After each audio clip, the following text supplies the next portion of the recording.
600,000 prisoners only leave prison every year. And all we talk about is the recidivism rate, highlighting failures. But this is a new time now. It's time to celebrate. Time to admire. Time to honor those who got out of prison and never look back. Doing something with themselves and their lives while giving back. This is the reentry return. I am your host, Keenan Hudson.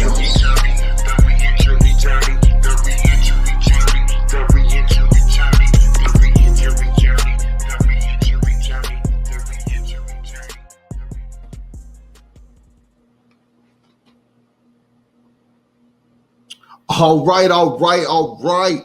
That's right. We back with another episode of the Reentry Journey. I am your host, Cardell Sims. And today, our guest is, I want to bring this brother in. This brother reached out to me. We had a phone conversation and he shared his story and similar stories, similar journeys. And we just chopped it up for a little bit. And and I knew I wanted him on the podcast and he wanted to be on the podcast. And, this happened real quick. But I just like, before I introduce you and bring you to the floor and turn the floor over to you, I just want to go through your bio so that people know exactly who you are. After being certified as an adult at the age of 15 and incarcerated for nearly 15 years, you come out and you make this positive transformation. You took full advantage of the educational services while you was incarcerated, and you get out, you put a team together, and you start motivating and inspiring, and particularly for the youth. You started helping the youth would overcome some of the issues and stuff that they're struggling with that you're familiar with as well. So without no further ado, I'd like to welcome you to the Reentry Journey, Mr. Keenan. For some reason, every time I introduce somebody and I say the reentry instead of journey, always come out funny. I don't know what's up with that, but I'd like to welcome you to the Reentry Journey, Mr. Keenan Hudson. Welcome to the Reentry Journey. How you doing today, my brother? Oh, I'm doing well, Mr. Cardell Sims. I really appreciate you having me here today. Oh, man. I really want to say thank you, first off, for being a guest on the Reentry Journey. I'm willing to come on, share your story, your knowledge, your game to those who need it and to those who might be going through something, and also to the community that I bring, as well as introducing my community to you.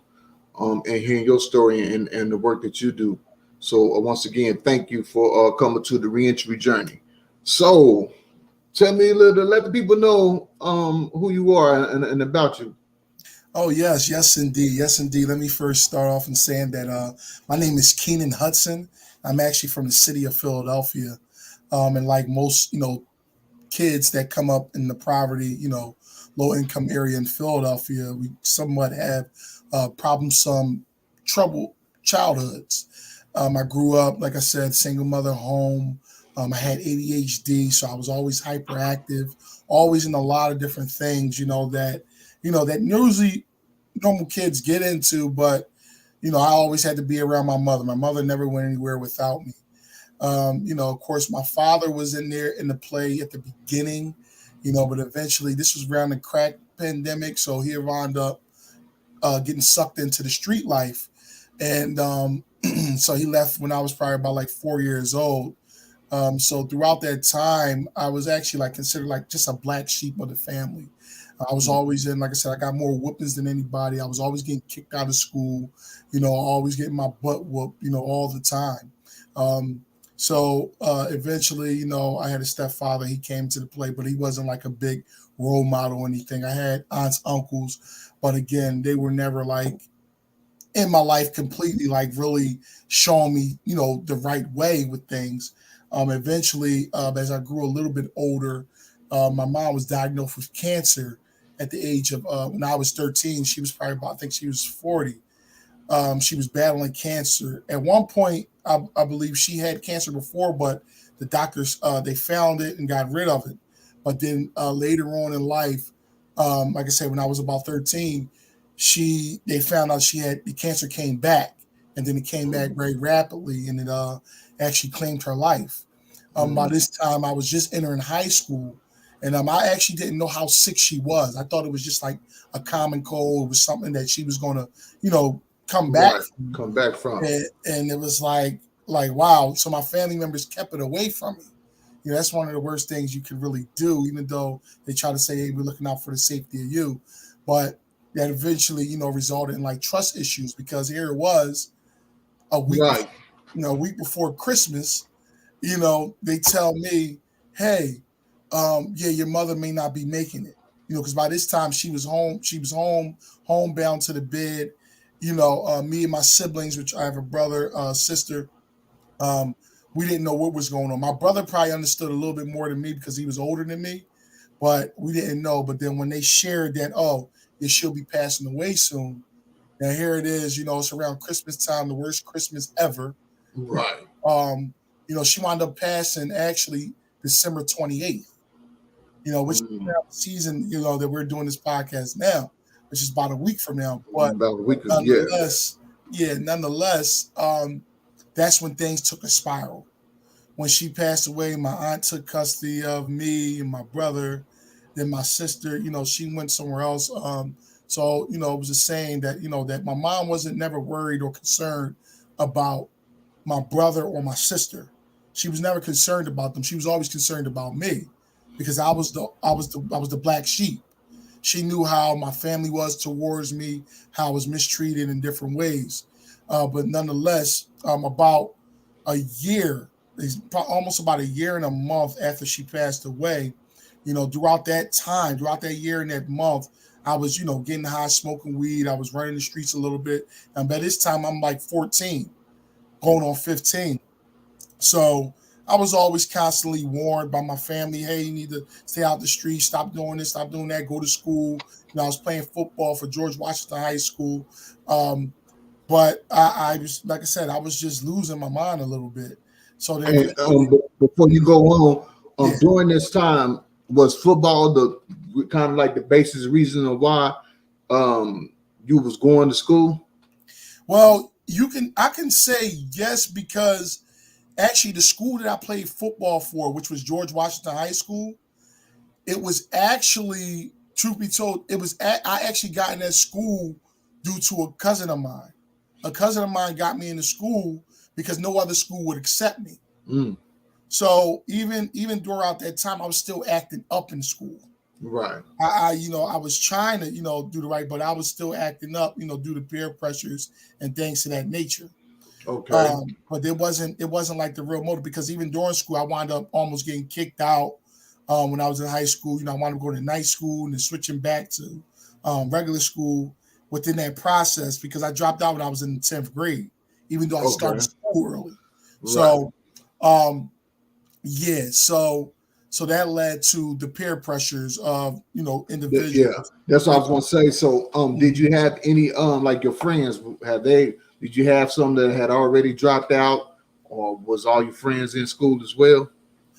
So a lot of my school friends were in school, but a lot of them, like you said, some of them went to other schools, but then, there's some of them they didn't have, like, they had rough childhoods, but, some of them had their moms and dads, you know what I'm saying? And some of them, didn't, you know what I mean? Some of us had it worse than others, but but yeah, the same ones that I was going to school with, we were, smoking weed, doing some of the same things.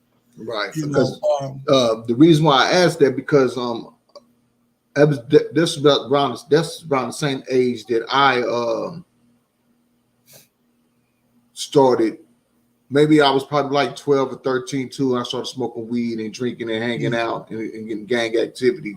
And by the time I got in high school, right before my 10th grade, a lot of my peers and my friends that I was hanging with started to drop out of school. Around that age, yeah, and that's true. And I think, it seemed like when I got around to the time where I almost dropped out, that's when it happened. Okay. And what I meant by when it happened is when I got into some major trouble. The major trouble consisted of me and some so-called friends. Now, this is where the friends in the neighborhood, where you consider them friends, we wanted to get together and we wanted to rob somebody. And when we robbed that person that night, that person was shot in the head. He was shot and killed. Oh wow. Here it was. I was 15. The other accomplices, it was 5 of us. The other Okay. accomplices was about 16, 17. We was all juveniles. And I actually mentioned in my book. That's why I will mention the book later on that I was able to publish. So that happened. Now here it is. There's a murder. A murder robbery at hand.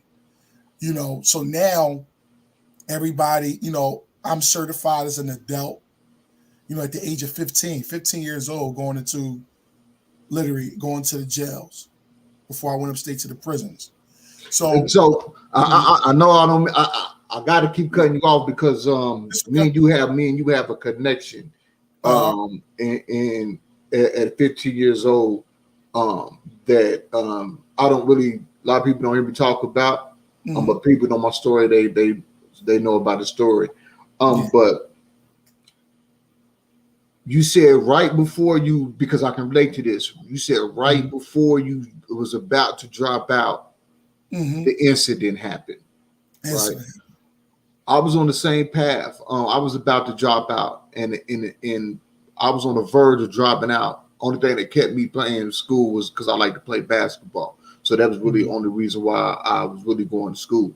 And at 15 years old, I caught an attempted murder case. Me and a buddy of mine, we beat somebody to death, almost to death, with a crowbar and a 2x4. And I was in juvenile detention center. And because I could play basketball, a lot of coaches would come and speak on my behalf. And I was placed on probation with a stipulation that I had to graduate high school, or they would turn around and charge me as an adult. Wow. Yeah. They would turn around and charge me as an adult. So when I asked the question, because I was in similar situations at the same age, and I was probably on the verge of dropping out of school because I think if that incident would happen where it was like I ended up getting put in foster homes. Went to one foster home that didn't work. They put me in a foster home that's right in the neighborhood.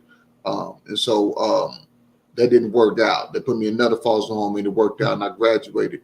But I understand being 15, facing seriousness, because at one point in time, the guy was on life support. So I'm really kind of sitting around, sitting, waiting what's going on. And so there's similar things that's why I asked some questions like, was you on the verge of dropping out? Because that was me. It was the same for me. Like I was on almost everybody that was around me had dropped out. So I was on the verge of dropping out. And then this incident happened.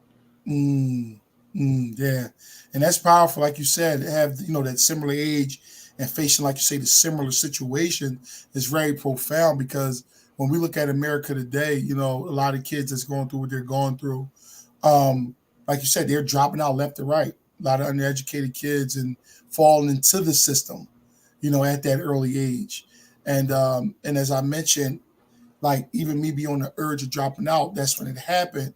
So here it is, certified as an adult. Here it is. We don't, let alone do we have education, as far as reading, writing, and arithmetic. But the average person in the world doesn't even know about the law. They don't know about litigation. They don't know the different, the difference between, the legislative, the judicial and executive branches. Like, so long story short, I don't mean to get into that, but here it is. My life was at the mercies of strangers. Right. Thank God by that time, my family actually was able to afford me an attorney at that time, our private counsel. But besides that, other, juveniles that in my situation, a lot of them have to rely on a public defender, which is, in other words, a PD. So here it is, your life are at the mercies of strangers that are probably cutting deals with the DA, whether you get time or not, they're getting a cut or, because they're homie, whatever the case may be. But here it is, we don't know what's going on. So we're still just acting the fool, running wild, in the prison system. We running wild in the county jails. Right. And was that the first time that you have been in a county jail? Yeah, that was the very first time. And what was that experience like? Wow, it's deep because, and I could backpedal just a little bit, right? But before I tell you experience, my mother actually was a correctional officer before she passed away. Oh wow. Right? She was a correctional officer.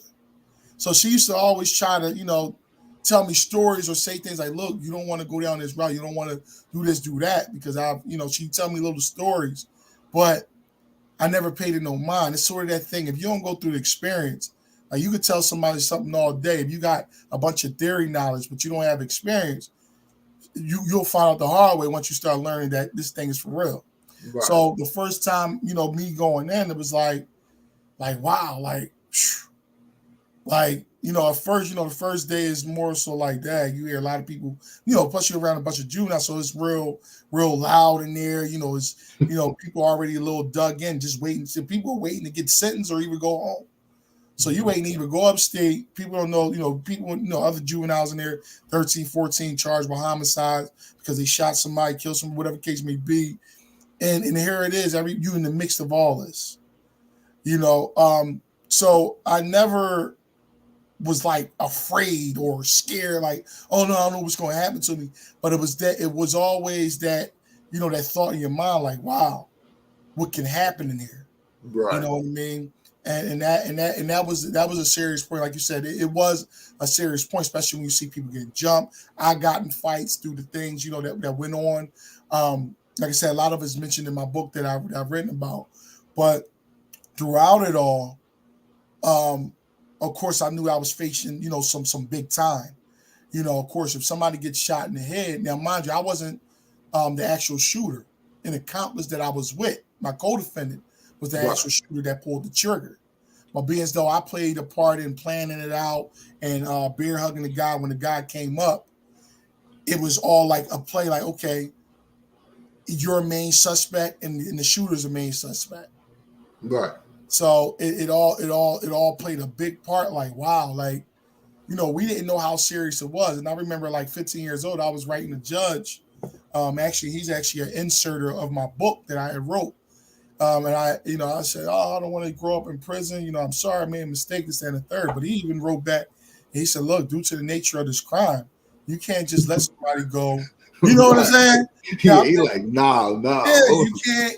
And it's not that he was in a nasty way saying it, but it was like, yo, due to the nature, this is a serious crime. So that right there showed me how when you're a juvenile, you never pretty much think through the consequences of your actions, especially something severe like that. When you're taking or enforcing bodily harm upon a person or inflicting wound, to the head, that's capital punishment. So they thought about giving us the death penalty, but here it was, they had passed the law that they can't sentence juveniles to death anymore. Right. But however, they could seek out life without parole. Mm. So, but thank God, like I said, throughout different things that happened throughout the case, like I said, my book is going to be here for people to check it out, to really get the grasp of everything that happened, because I have everything in there. So eventually what happened was I wound up actually getting a sentence for 12 and a half to 25 years. 12 and a half to 25 years. 12 and a half to 25. To 25 years. So It was no less than 12 and a half and no more than 25. Okay. So here it was. So I know different states, they vary with the time and setting the things that they said. So, or the way they sentence you. So here it was, going upstate.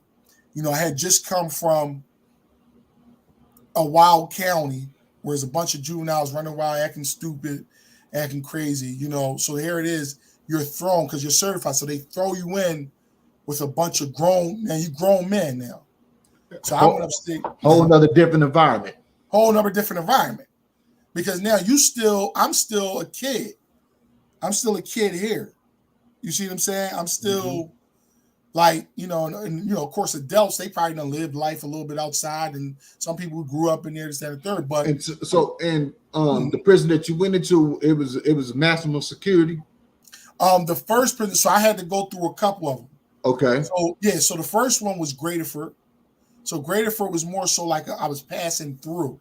Right, so like a diagnostic center. Yeah, it wasn't. Yeah, they passing through. You know how they classify you and all that. It's like a passing through. So then they send you to the next prison, which is Camp Hill. Camp Hill is a classification jail as well. They analyze you. They do different things. They try to test your reading level. They test your education. So they do the whole domains of life. They do evaluation check to see who you are. Yeah. See if you're going to lie. So all that stuff that they ask you, of course, they ask you later on down the line. But that's another story. We'll speak more about that, about the reentry and all that strategies. So what happened was, so I wound up getting to the certain prisons that I was at. And the first one that I was at was actually fairly like medium security, wasn't too wild or nothing, but things still went down. Like, don't get it twisted. Yeah. Still prison. Eventually, I wound up transferring to, Virginia. But then let me tell you this. So when my act straightened up from the reason why my act straightened up from when I was down the county, because I matured when I went into the top, because it was. I'm gonna give you a little story. What happened was, one day when I went down CJC, which is the county, we went to the courthouse. Was going to court. So as juveniles used to so they had us in a certain cell, but we could see all the adult inmates that were upstate and probably serving time already. Mm-hmm. So what happened was, we was on the gate taunting the old heads. We was taunting them. Some of the old heads was coming back down on the pills and stuff like that, trying to fight their case. So we taunted them, you old head, you's a sucker, you ain't gonna do nothing. So we behind the gate doing this. So the old heads got on the door, boom, boom, boom, boom. Yeah, I want to get him. Tell him, bring him over here. I'm gonna whoop his behind. He was going off, but he was dead serious. Right. So then the sheriff guy came over and said, "Yo," he said, "Yo, young kids, y'all gotta chill, man." He said, "These guys, right, man." He said, "That boy right there that's on that gate that wants you." He pointed to me. He said, "The boy that wants you." He said, "That boy." He said that boy. He can't. He got 3 bodies. Came down here on another one, and he's a faggot. Excuse me. And I'm just telling you how the sheriff said you. Right. This is no offense to anybody out there. Not against, any like what's going on, whatever situation is. But I'm telling you how the sheriff said it to me. Right. So I was like, so we was salty, like, and people, before we go any further, people got to understand, we're not talking about going inside the prison and stuff today. We're talking about back in the day when they talk to you any old kind of way and talk to you harsh. And when I say they, I'm talking about staff. Yeah, they will come at your neck, push your card, and try to push you there. And the crazy thing is, so this is where I learned a crucial lesson, is that so after we was talking like, it ain't gonna do nothing yet. So about like 20 minutes went by, everything quiet down. 20 minutes went by. So then the sheriff came back to the cell, and he said, Hudson, court. Like, I thought I was going, to the court. All right, yeah, cool. Mm-hmm. We'll see what's going on. I got to see my turn. I thought I had to see my turn or something. So next thing you know, he took me over to the cell where the old heads was at. Mm-hmm. He unlocked the cell and was trying to push me in. I said, "Oh no, please, no, don't put me, no. Everybody started cracking up. They started clowning me down there. And the old head was like, "Yeah, what's up? What's all that?" But the old head sheriff pulled me out. He said, "That's the reason why I tell you, you got to learn your lesson. You got to mind your business. You stay in your place. You never mess with somebody because you never know what they're going through." Right. So here it is. Everybody had every reason to clown me down there. But here it was. I was acting like I was a gangster on the door. Yeah. He was a door warrior. Yeah, you ain't going to do nothing. And let's say then it came, it was going to knock you out. You were scared. And it taught me a valuable lesson for when I prepared to go upstate. I said, you mind your business. You mind your business. You stay out of other people's business and you do your time. So I had to go up there with a real mind. It's like, nah, I'm chilling. I ain't staying out of people's business. I ain't trying to run into, because them very same cats. So you don't know that them very same cats you can run into when you go upstate. Right. You thought they was just behind the door. That's why even if you are a prison guard or somebody that's just walking through a prison, be careful what you say to people because people remember your face. Oh, yeah. Be careful how you deal with them because they will remember your name. Mm. You know what I mean? It's different. So going up there, it was like I straightened up, and then I wound up getting transferred with an out-of-state transfer going down to Virginia. And that was like, but down there, nothing really changed. My mind. Now, I always tried to educate myself and getting into, a lot of education. Yeah, because I was going to say, when I was doing my research and while you was incarcerated, I seen you was in a lot of programs and was educating yourself in a lot of ways. Yeah, and that's when, like you said, and that's when I got my act straight. Even though I was still on the block, I was running stores, playing poker, doing different things. I was playing a lot of ball because I was a ball player. Oh, you was a hooper? Yeah. I actually gained. How many coming out? Yeah, I used to be. How many championships you got on the inside? Oh, so actually, I got about 3. Well, as far as basketball, I got about 3. I got some pictures. Even some of the pictures. Hey, I know you was on the. Was you on the softball? You was out there on softball. I played softball, but I ain't really like softball. Right. I ain't really like it all like that, man. I ain't gonna lie. But basketball, yeah. I don't got no championships in football. Even though I played, I was still a player. I think I got one. I did have one in baseball though, but I wasn't no star as if I was in basketball or something. All right, okay. Let me find out you got your name segmented in the Department of Corrections because I was everywhere I went. I was I won a championship. Like when I should transfer to prison, the people from the older prisons that knew me and they might have transferred, and they know when you coming on. They know. Hey, like, big youngsters coming down here. You know what I'm saying? So they be waiting on me. Come on, put your stuff up. Come on to the gym. Right to the gym. Yeah. That's so we got you. That's how I survived in prison. My first year in prison, that's how I survived. I didn't come from nothing. My people didn't have no money and nothing like that. So when I was in prison, I ain't had nobody sending me nothing far away from home. So first year of me surviving was hustling people on the basketball court. I go out there and in front of the house and just shoot all crazy. And somebody gonna say something. They be like, man, I bet I can beat you. And then they go, we go one-on-one in the gym. That's how I hustled. Probably by the first 6 to 8 months, till people realized that I was the coldest basketball player on the court. He was the GOAT. Yeah, man, that's how you had to do most definitely, yeah. So then when I went in the feds, I was older in the feds. When I went to the feds, I was older, so I really wasn't into basketball. But people in the car taught me to play on the team. Oh, hey, come on and play on the team. Oh, hey. And we went to the championship. We didn't have no squad. We went to the championship. We beat the top team in the semifinal. But it was just the final game. We played the boys. They had their point guards from Philly. They had a couple shooters from Chicago. They had a big 6'8" alley-oop dunking dude from Atlanta. They was young, man. We had people on my team that was older than me, and here I was almost 40.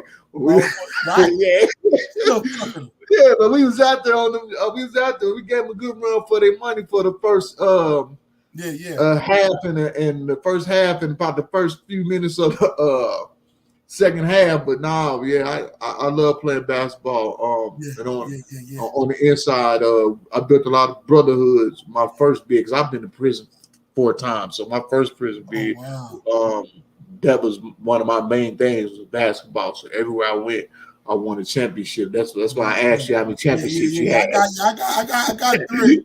I got 1. My first joint, but the crazy thing is I had to get my game up. I played. It's a difference between playing with juveniles where you really still soft. Yeah. So then when I started playing with the adults, young boy, you soft. You gotta get your weight up. Yeah. Young boy, you soft. Get your weight up. Go on the other court. They kept telling me, go on the other court. Go on the other court. But then once I started getting stronger, I got in the weight pile, started training, they started respecting my game. Now when you walk into the yard, you ain't even gotta run out there. They like, we got you. Don't even worry about it. We got you. Yeah, ain't no running to the gym. You can go ahead and just take your time. You can stop and have 4 or 5 conversations on the way to the gym. By the time you get in there, we already got you. Yeah, we got you already. But you can't even warm up. All right. But that's how it is. That's how I go. I got the championship pictures in there. We're playing ball and all that, man. Oh, okay. But and like you said, that was a way of, like you said, making money. We used to gamble a lot, playing ball, because you had a lot of people forget prison, even though you have convicted, criminals in there, you have some people are innocent, but then you also have a lot of professionals, from different arenas of life. Yeah, Whether it be lawyers, DAs, ex-people that have been in the NBA, NFL. These people are in it. So you got college ball players in there that, you look at them like that, they can really go to the league. Yeah. You know what I mean? So long story short, so like I said, I get down in Virginia, it's a lot going on down there. People getting stabbed up, left and right, things going down. But like, mind you, I'm still walking with a cool mind, even though I'm just chilling. I'm seeing a lot of these things happen. So you're seeing bloodsheds and you're seeing a lot of different things. So long story short, I wound up, like I said, I was doing my education. I took trades. You might even see some of the trades here behind me. But that a lot of people say, oh, are they college degrees? No, that's not a college degree. But these are some trades that I accomplished that I'm very proud of. Exactly. That even made a way for me out here. You see what I'm saying? So long story short, regardless of where you get them certificates mean a lot to us, and that we don't put in the work. It's crazy you say that. What made me think about it because me and my wife is having a conversation. She's into food, and I was just asking her, what would be her next ultimate goal, and she was talking about how we was watching the little show where the bar guy, he goes in there and makes people. He's a bar expert. I can't think his name. He go in there yelling at them, but he gets their bar together. And she was talking about how she would want to some kind of do some things like that in the lodging and in restaurants. And I'm like, she was like, she got to go to this school. And I'm like, what's the name of the school? And she said, oh, it's a big one out. It's the biggest one out in Las Vegas. And I'm thinking to myself, like, well, I took this America Institute in Hotel Lodging and Service class in prison, and they told me this was the biggest. So I went to looking up my info, like, no. So I went online and looked up, what the people that I took the class from in prison. They was top of the list. I said, I just want to make sure I wasn't faking, but don't try to dismiss like I ain't go to the top notch inside just because I was in prison. And the crazy thing is when we do take these classes, like one of my greatest professors that was in there was Dr. Michael McGall.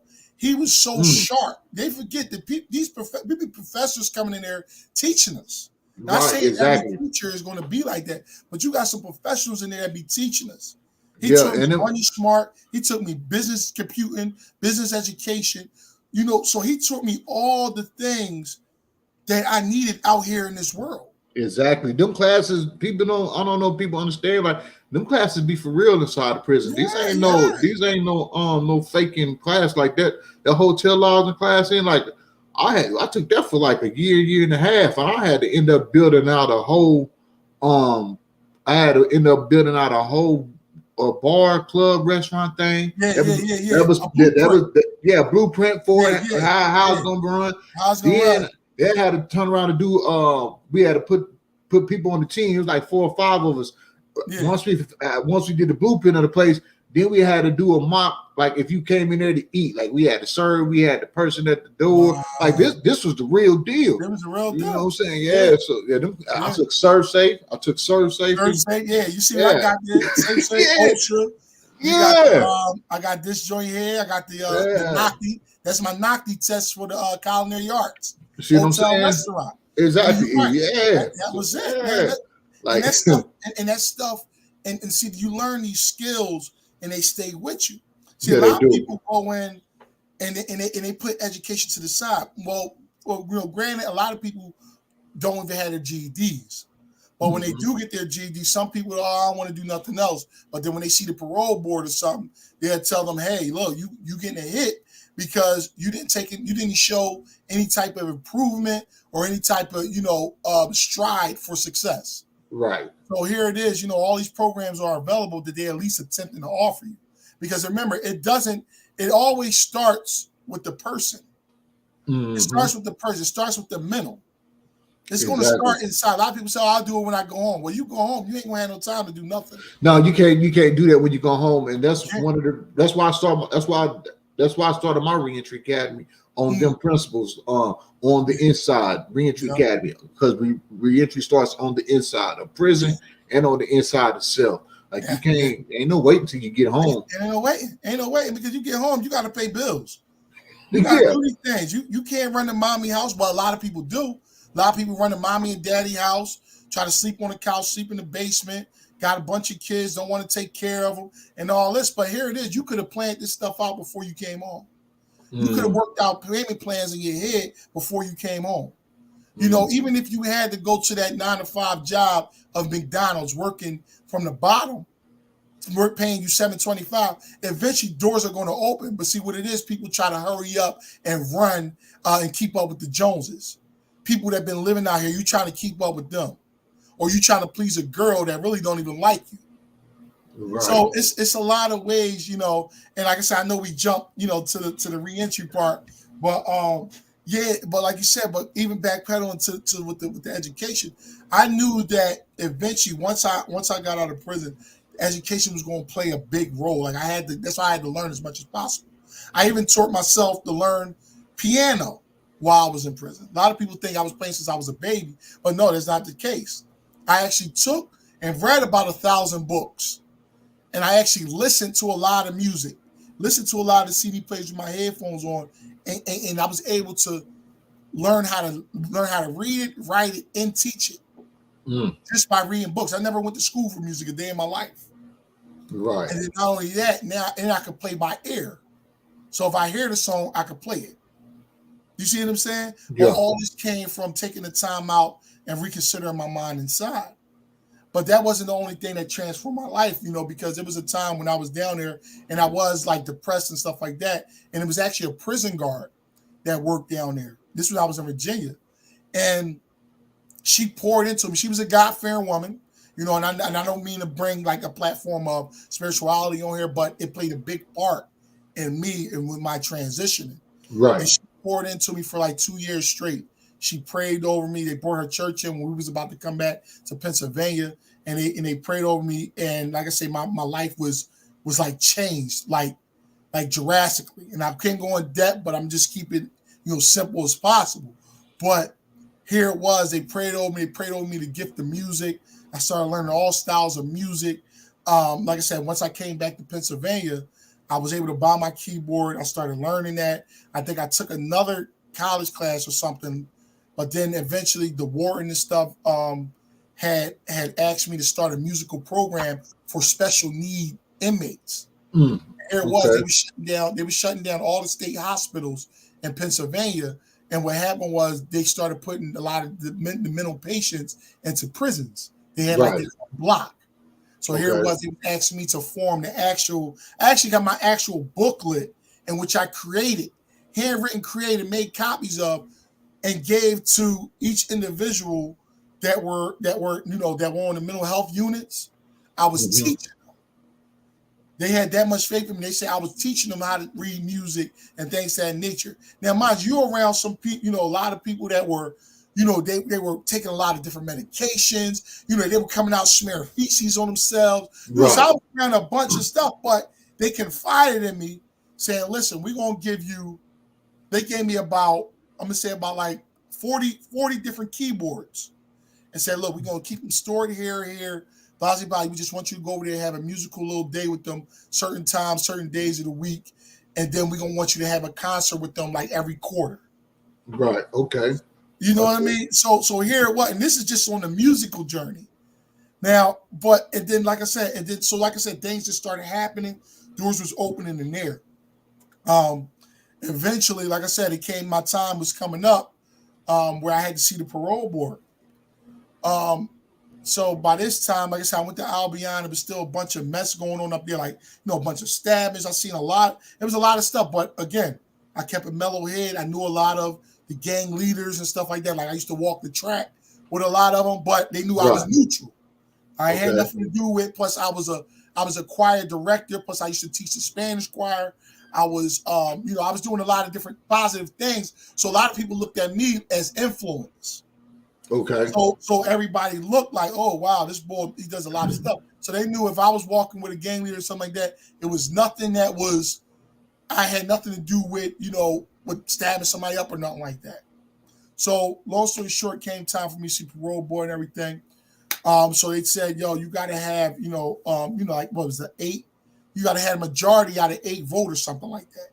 Okay. So, during that time, when you're about to come home, they give you like a year, like a pre-release, like a pre-parole type year, preparing your reentry plan. So here it was, I prepared reentry plan. I actually got I got like the booklet in which I wrote out whole reentry plan. If I go home, who's my support system? Who's going to be family? Who you going to surround yourself with? Blase, what job you going to get? Where are your resources? Just in case all things fail, where you going to go? So I had all these things mapped down to a T. But that's not it. You got to go into that interview and you got to really sell yourself and let them know, hey, I am a reformed individual. I am a reformed person that's going to come to society and make a difference. Exactly. So everything that I wrote, now things are subject to change because here it was, we were in an environment where things were predictable. But when you come home, things are so unpredictable that a lot of times you got to remember, like you could drive down the street and get a flat tire. You late for work. See, in there, they may call chow time. You go to the mess hall, you know what time you're going to go, where line you're going to go and things of that nature. Now it's a fight break out where they got to halt the movement. But I will say, but again, so going back, making the parole, like I said, thank God I've been home 6 years now. I came home back in 2016. Mm-hmm. So what happened was making that parole was usually was unheard of, especially with the nature of my crime. So the thing is, because usually people get hits, and what hits are meaning that you're not going to get out on your minimum, but they'll give you additional time to serve. So here it was. I had a lady named Miss Gray, Miss LeBenny. I forgot to get the other names, but they had people on screens. But they wanted to make sure, are you? Because mind you, these parole board members, they're DAs, ex-lawyers, they're judges. They're these type of people. They're not just regular people just coming off the street. So they're going to cross-examine you, see if you're going to lie. If you're trying to manipulate, which is understandable. I understand because there's a lot of people that do. So long story short, they told me right then and there, they was like, hey, you had my vote.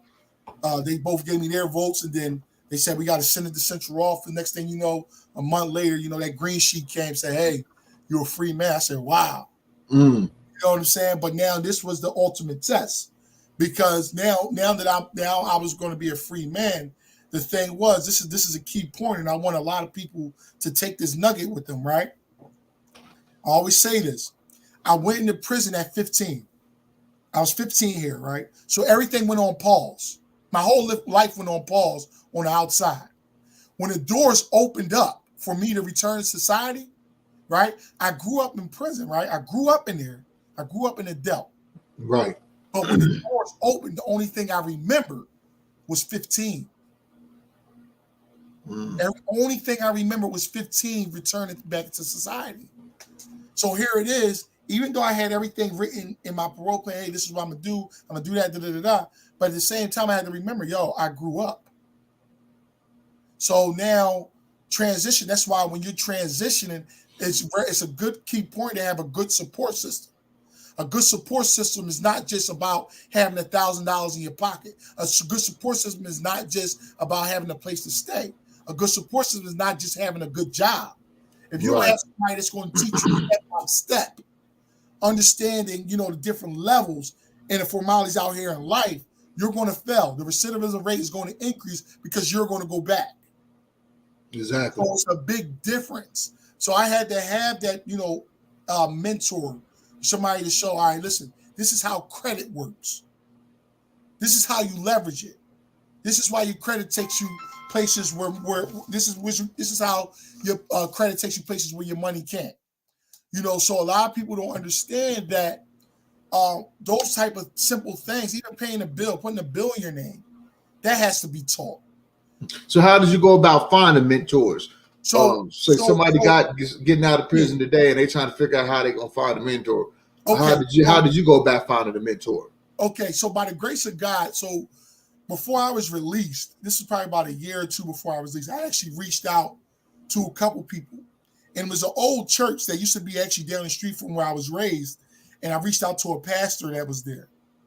Now, the pastor actually remembered who I was, but it took him time because he seen that I lost a lot of weight, and then he didn't know, he couldn't recognize it. But he was like, "Oh yeah, you're Ken. Yeah, I remember who you are now."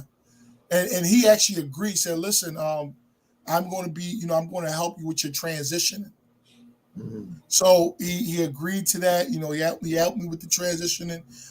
Here it was. There was other people, like elder people that was in that church that I had knew. See, they remember because I used to go to like the little youth group sometime when I was okay. So right. You know what I'm saying? I didn't grow up in the church or anything. Like I'm not a pastor or anything. People may think that, but no. Or because I could play the piano in church. No, it's just a gift. But at the same time, I do know who my Lord is. But I don't. So what happened was going through that, I confided saying, okay, this is going to be my mentor. This is going to be somebody that's going to show me. He's a businessman, blase. Then somebody else was in the church that I remembered that was there, elder lady, which is my godmother. And I said, okay. I said, I'm going to trust that they're going to do right by me, because everybody that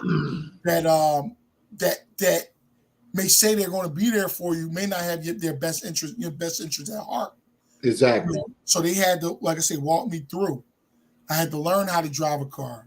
I had to learn how to go down and get my license.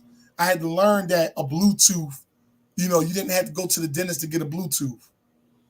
You know what I'm saying? Because life done changed so much. When I was, exactly. I still had the Nextels and the little flip phone. They had when you went in, they had the Nokia joints. Nokias and Sprint PCS. Like, yeah. You know what I'm saying? So then come out seeing these tablets and iPhones, and I see people talking to the phone, and I'm thinking they was talking to themselves. I'm like, Dad, what's going on here? Right. But it took me time to grow. It took me time to establish businesses, because I always say this all the time. This is another nugget. That rock bottom is going to teach you lessons that the mountaintop won't. So if you don't know what it is to be at the bottom, you're not going to know how to appreciate the top. So if somebody come home and they're giving everything, you're not going to appreciate nothing. You're going to think that you're entitled to it every single time, which is not the case. So here it is. You have to, you learn, be patient. You have to learn to stay focused, even if you're making this minimum wage. Because there was times I had to make minimum wage and for a little while, but I stayed on the grind. I started developing. I said, okay, which other ways can I be able to, bring in revenue, bring in different streams? Started learning how to teach music to the kids. Started giving back to the community, going different places, playing piano for the churches, playing piano for different events, whether it be secular or whatever the case may be. So then here it was, I was growing little by little. I said, okay, now I can buy my little car. First car, 1999 Chevy Lumina. Right? All right. I was wearing suits in that car and everything. Hey, ain't nothing wrong with it. I was like, listen here, I don't care. I appreciate what God has blessed me with. Exactly. He said, you're faithful over the little, I'll make you rule over much. So my thing is, so what I did was I stayed focused. Next thing you know, things started doubling, tripling. I started working different places, became supervisor here. Next thing you know, even though I was making $18,000 a year, then it shot up to about 25, then it shot up to about 50. Next thing, turned around $100,000 a year. So, and this was just off of earned income. You see what I'm saying? So then now I started understanding the method of the different streams, residual income. So then I started to understand, okay, real estate. Why not purchase, some properties, duplexes? Because I was always a saver. I never was a spender. And even to this day, a lot of people be like, hey, you wear the same jacket, yup. Right, straight up. I got plenty of jackets that I could, don't get it twisted. I got plenty of jackets I could pick from, but my job is not to impress you. My job is to live my life throughout what my purpose is. You see what I'm saying? So Here it was, establishing business, establishing rental car business. Establishing different things, with real estate, buying property. Here it was, establishing my own musical business, going throughout different places, playing in different events. You see what I'm saying? So all of this capitalized, then here it is. Like I said, throughout my transition, I became an author. I was able to publish a book. So my book was actually written. It's called The Unspoken Truth and Life Story of Keenan Hudson. So right now it's actually on Amazon Kindle, but the actual physical book, because I just launched on December 1st, but we did an advanced reader campaign, which launched on December 1st. But the physical book, the actual physical, this book actually comes out January 16th. And like I said, you can find it, go to my website, KeenanHudson.com. And this actually touches on my life story. Like I said, I was brief on the interview right here, but it touches on my life story all the way up to transition.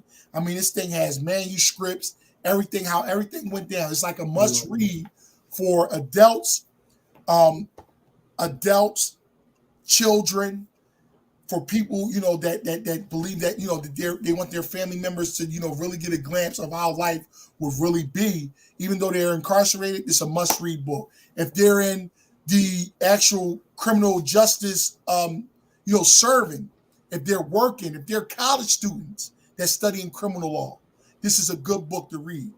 Right. Like I'm telling you, like I said, you might see my mugshot on the front, but yeah, it even has affidavits and statements in there from how everything transpired. So reasonable cause of arrest. So I say that to say, and I don't want to get off the track, that if I could do it, anybody can do it. All things are possible if you believe. See, a lot of times people, I could have gave up hope a long time ago when I didn't have a car, when I had to walk to work in the rain, when I had to walk to work in the snow. I could have gave up plenty of times, but I didn't. I said, no, whatever I got to go through out here, it's going to be better than spending the day inside there. Exactly. Hands down. Exactly. Hands down, man. Exactly. You don't understand how good we have it, having freedom. There's some people that can't get out. There's some people that may be innocent, and there's some people that's guilty. But there is a saying that, it's better to let an innocent man go, to let a guilty man go than it is to incarcerate an innocent man. Innocent. And it's deep because, like I said, the system has its flaws, ups and downs. But I'm not here to try to, break down with the flaws. You have your people for that. But when one of my main objectives is, and I believe Mr. Cardell Sims, the reason why we connected so tightly is because we're on the focus of the people that's returned to society. It's very important that they had that transformation before they re-enter. Exactly. It's very important that it starts inside. It doesn't start when you get out here. It's going to be way too hard because you're going to have obligations and responsibilities.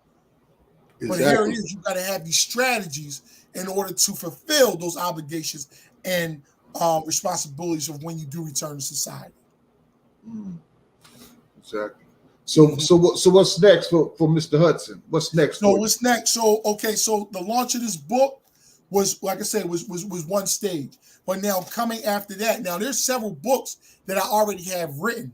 But the reason why I had to publish my biography first is because other people are not going to read the other books if they don't know who the author is. So they had to know who I was, what I've been through. When it said The Unspoken Truth, I gave you everything. I gave you all of me. Everything I went through in the prisons, everything. So the other books, so I'm planning, like I said, we're working on getting this re-entry, re-strategy planning.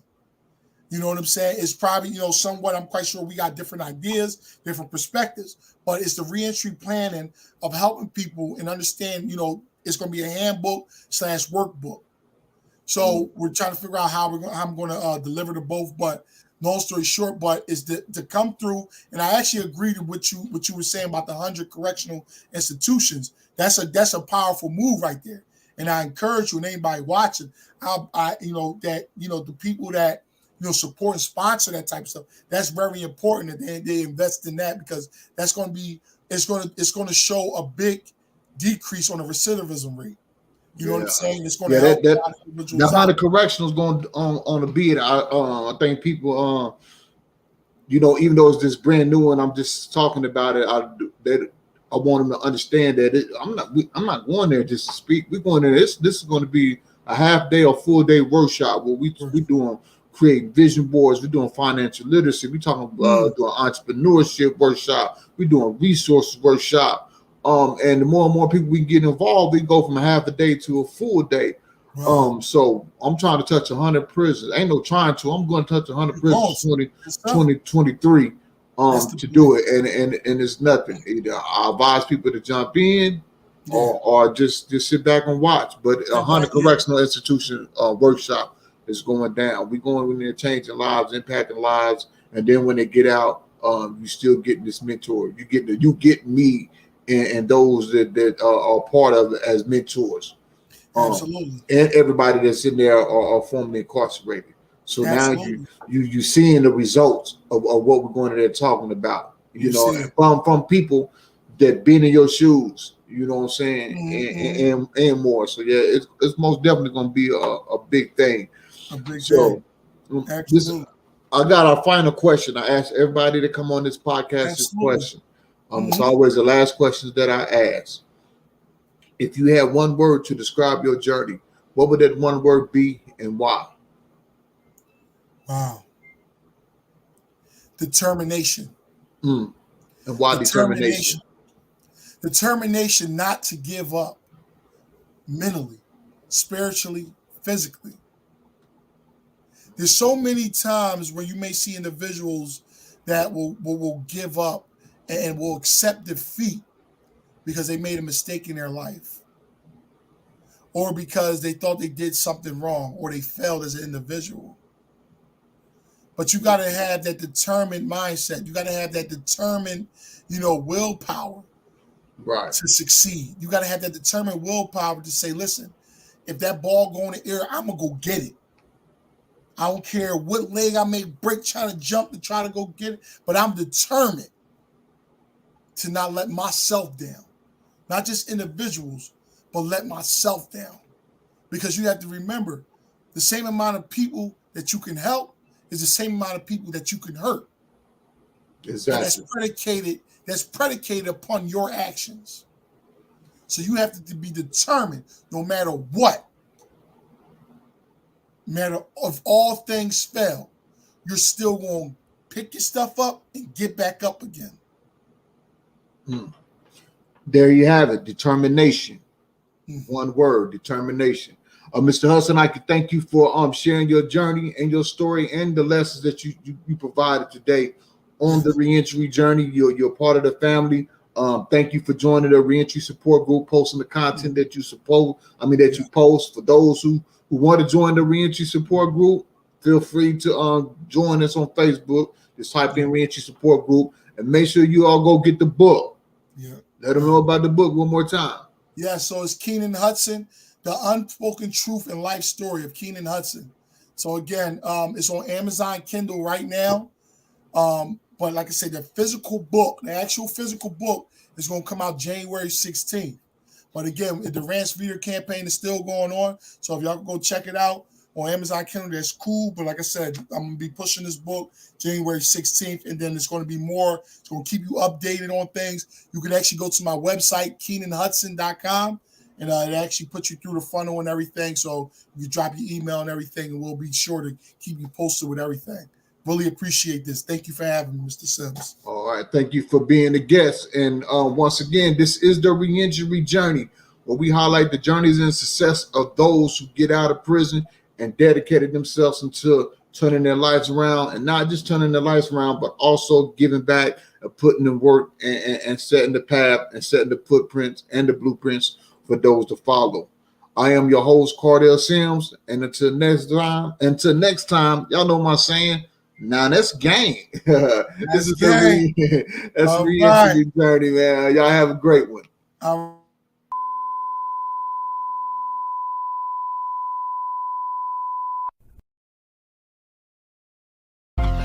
600,000 prisoners are in prison every year. And all we talk about is the recidivism rate, highlighting failures. But this is a new time now. It's time to celebrate. Time to admire.